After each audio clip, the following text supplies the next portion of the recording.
سرکار کے لوگوں سے ملنا ہو تو ایسے ہی جانا پڑتا ہے۔ بندے کی پوزیشن کمزور ہونا تو اگلے زیادہ توجہ نہیں دیتے، بات نہیں سنتے۔ شوکا بیک مرر پر پروین پہ سٹ کر کے بولا۔ پروین کو شوکے کی یہ بات بڑی بھلی لگی۔ شوکا ٹھیک کہتا ہے آسو، آج کل بندے کے ظاہر کو دیکھا جاتا ہے، اس نے کپڑے کیسے پہنے ہیں، جوتا کیسا پہنا ہے، حتیٰ کہ سر کے بال بھی ٹھیک طرح سے سر پہ نہ جمائے ہوں تو اسے شخصیت کی کمی میں گنا جاتا ہے۔ شوکا دل ہی دل میں پروین کی بات پہ بہت خوش ہوا۔ سیالکوٹ میں میرا ایک پرانا ملنے والا ہے، ہم پہلے اس کے پاس جائیں گے، اس کی ڈی سی سے واقفیت ہے، مجھے بڑا یقین ہے کہ ہمارا کام پورا ہو جائے گا، پورا نہ بھی ہوا تو پیش رفت ضرور ہوگی۔ ویسے پروین کو بڑی مشکل سے اجازت ملی ہے سیالکوٹ جانے کی، آسیہ نے کہا۔ پروین کا ابا کہتا تھا کیا ضرورت ہے شہر میں جا کر دھکے کھانے کی، وہاں کوئی کسی کی بات نہیں سنتا، شہر جا کر ایویں خراب ہونے والی بات ہے۔ پر پروین چاچے کے سامنے ڈٹ گئی، اس نے کہا ابا جب تک ہم کوشش نہیں کریں گے تو کوئی نتیجہ بھی نہیں نکلے گا، ہم شہر جائیں گے، وہاں بات چیت کریں گے، گاؤں کے بڑے بوڑھوں کے انگوٹھوں والا ورقہ انہیں دکھائیں گے، تبھی کچھ پتہ چلے گا نا۔ جب پروین نے بہت اصرار کیا تو پھر چاچے نے اجازت دی ہے جانے کی۔ ہمت والے لوگوں کے قدموں میں ہی کامیابیاں ڈھیر ہوتی ہیں، شوکے نے بڑے ملائم لہجے میں کہا تو پروین نے بڑی تیز نظروں سے شوکے کی طرف دیکھا۔ اجازت تو مجھے بھی بڑی مشکل سے ملی ہے، آسیہ ایک بار پھر بولی۔ تیری تو اور بات ہے، شوکا دھیما سا ہنسا۔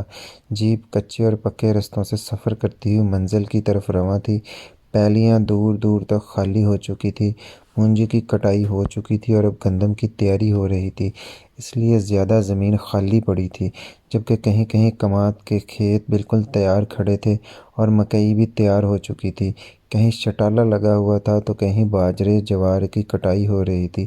تقریباً 1.5 گھنٹے کے سفر کے بعد وہ لوگ سیالکوٹ پہنچ گئے۔ شوکے نے اندرون شہر سے اپنے ایک دوست کو ساتھ لیا اور پھر بڑی جلدی میں وہ لوگ ڈی سی آفس پہنچے، کیونکہ اس کے دوست نے بتایا تھا کہ ڈی سی صاحب 12 بجے تک اپنے آفس میں بیٹھتے ہیں۔ جب وہ لوگ وہاں پہنچے تو ڈی سی صاحب موجود ہی تھے۔ ڈی سی صاحب پتہ نہیں کیسے خوشگوار موڈ میں بیٹھے ہوئے تھے کہ انہوں نے 10 منٹ کے اندر اسکول کی منظوری دے دی، یا شاید یہ حکومت کی طرف سے فروغ تعلیم کی کوششوں کا نتیجہ تھا کہ انہیں بہت جلد فارغ کر دیا گیا تھا اور کہا گیا تھا کہ 1 ہفتے بعد انسپیکشن ٹیم گاؤں کا دورہ کرے گی، موقع دیکھے گی اور 2 مہینے کے اندر اندر کام شروع کرا دیا جائے گا۔ جب لوگ آفس سے نکلے تو پروین کو یوں لگ رہا تھا جیسے وہ کوئی خواب دیکھ رہی ہے، بہت سہانا، بہت پیارا خواب جس میں چھوٹی بڑی بچیاں کتابیں لیے اسکول کی طرف رواں دواں ہیں۔ جیپ کے پاس پہنچ کر پروین نے آسیہ کو گلے لگا لیا تھا، اس کی آنکھیں بھیگ رہی تھیں، وہ تشکر آمیز نظروں سے شوکے کی طرف بھی دیکھ رہی تھی، اس کی آنکھوں میں شوکے کے لیے احترام ہی احترام تھا۔ شوکے نے وہاں سے اپنے دوست کو اس کی دکان پہ چھوڑا اور سیالکوٹ سے وقت رخصت اس نے کچھ پھل لے لیے۔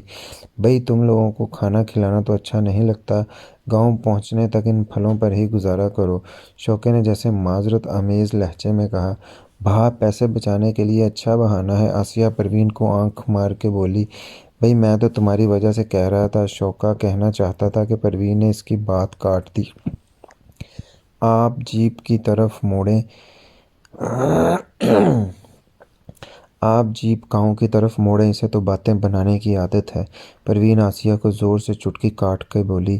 پروین پہلے ہی شوکے کے احسان تلے دبی ہوئی تھی کہ جب کسی نے ساتھ نہ دیا تھا تو شوکے نے آگے بڑھ کر اس کا کام آسان کیا تھا۔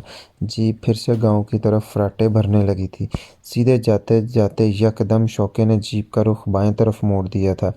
مجھے لگتا ہے ڈیزل کچھ کم ہے، اس طرف پیٹرول پمپ ہے، وہاں سے ڈلوا لیتے ہیں، شوکے نے کہا۔ دونوں لڑکیاں خاموش رہیں، وہ بھلا کیا کہتیں، وہ بڑی ویران اور بے آباد سڑک تھی، دور دور تک کوئی آدمی نظر نہیں آتا تھا۔ ابھی 10 منٹ کا رستہ ہی طے ہوا تھا کہ یکدم 3 گھڑ سوار گھنے درختوں میں سے اچانک برآمد ہوئے۔ ان تینوں کے ہاتھوں میں خودکار ہتھیار تھے، انہوں نے اپنے چہرے نسوانی رنگ کے کپڑوں سے لپیٹ رکھے تھے، انہوں نے رائفلوں کا رخ شوکے کی طرف کر دیا تھا۔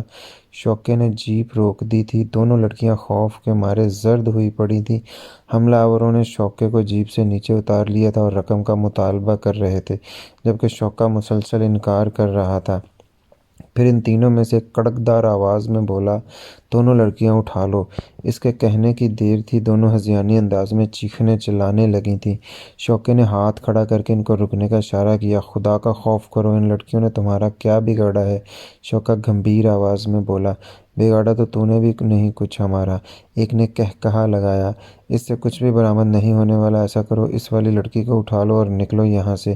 ان میں سے ایک پروین کی طرف اشارہ کر کے بولا، خبردار خبردار جو کسی نے اس کی طرف ہاتھ اٹھایا۔ شوکا دھاڑا، تو اس کا ماما لگتا ہے، ایک زہریلے لہجے میں بولا۔ تمہیں رقم چاہیے نا؟ شوکا بولا، ہاں، اگر ہماری منہ مانگی رقم دو گے تو تم سب کو چھوڑ دیں گے۔ ہم جھوٹے لوگ ہیں پر اب سچا وعدہ کرتے ہیں تم سے، خدا سے بہت ڈر لگتا ہے ہمیں۔ رائفل لہراتے ہوئے ایک بولا، کتنی رقم چاہیے تمہیں بولو؟ شوکا بولا، 1,00,000 روپیہ، صرف 1,00,000 روپیہ۔ میرے پاس صرف 50,000 روپیہ ہے اس وقت۔ شوکا بولا۔ تینوں نے آنکھوں ہی آنکھوں میں مشورہ کیا اور 50,000 لینے پر راضی ہو گئے۔ شاید وہ نئے وارداتیے تھے، لڑکیوں کو اٹھانے کا بھی صرف ڈراوا ہی دیا تھا انہوں نے، جس میں وہ 100% کامیاب رہے تھے۔ شوکے نے سیٹ کے نیچے بنے خفیہ بکس سے 50,000 نکال کر ڈاکوؤں کے حوالے کر دیے اور وہ سیکنڈوں میں وہاں سے غائب ہو گئے۔ شوکے نے بوجھل انداز میں جیپ کا رخ واپسی کے لیے موڑا اور بڑی تیز رفتاری سے گاؤں کی طرف ہو لیا۔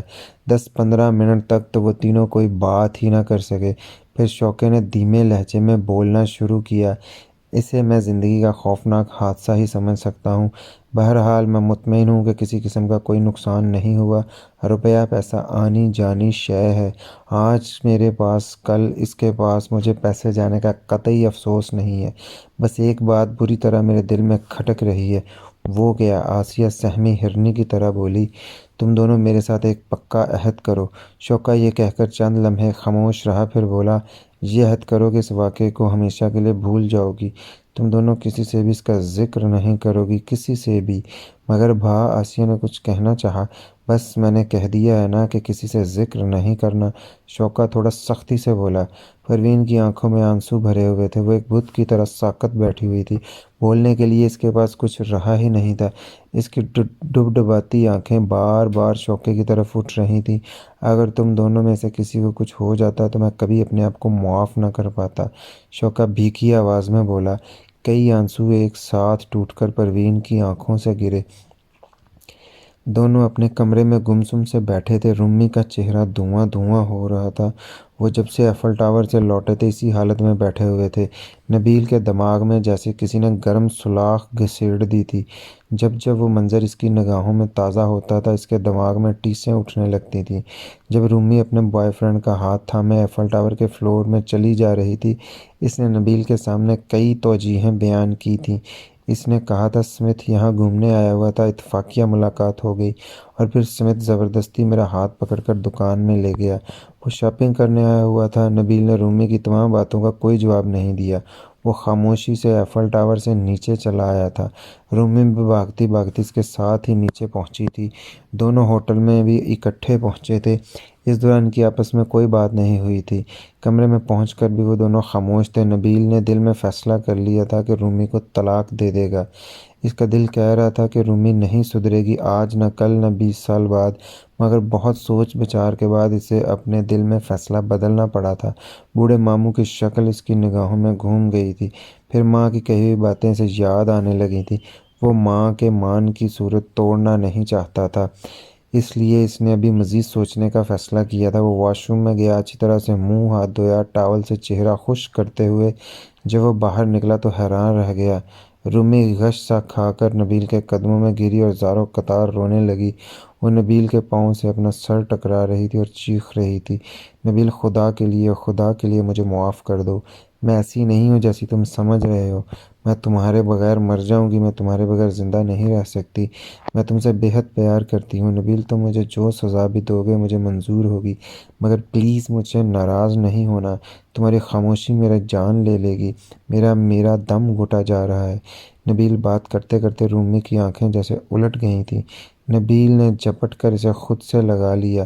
شاید آج سے پہلے نبیل کو اندازہ نہیں تھا کہ رومی اسے کتنا پیار کرتی ہے۔ رومی بے ہوشی میں جیسے بولے جا رہی تھی۔ نبیل اسے کندھے کے ساتھ لگا کر بیڈ تک لے آیا، اسے لٹا کر ساتھ بیٹھ گیا۔ رومی، رومی، آنکھیں کھولو، ادھر دیکھو، ادھر۔ رومی آدھی آنکھیں کھولے آدھی بند کیے نبیل کی طرف دیکھنے لگی۔ نبیل نبیل، تم مجھ سے ناراض تو نہیں ہونا، مجھ سے خفا تو نہیں ہونا؟ میں اب تمہیں کبھی بھی شکایت کا موقع نہیں دوں گی، کبھی ایسی حرکت نہیں کروں گی جس سے تمہیں تکلیف پہنچے۔ اٹس اوکے رومی، نبیل اس کے چہرے پہ ہاتھ پھیر کے بولا۔ وہ لوگ مزید 15 دن پیرس میں رہے۔ اس طرح رومی کسی لونڈی کی طرح نبیل کے آگے پیچھے پھرتی رہی، اس کی ضرورت، اس کی خوشی کا خیال رکھتی رہی، اس کے آگے بچ جاتی رہی۔ نبیل آفس سے لوٹتا تو اس کے استقبال کے لیے کھڑی ہوتی، اپنے ہاتھوں سے اس کے بوٹ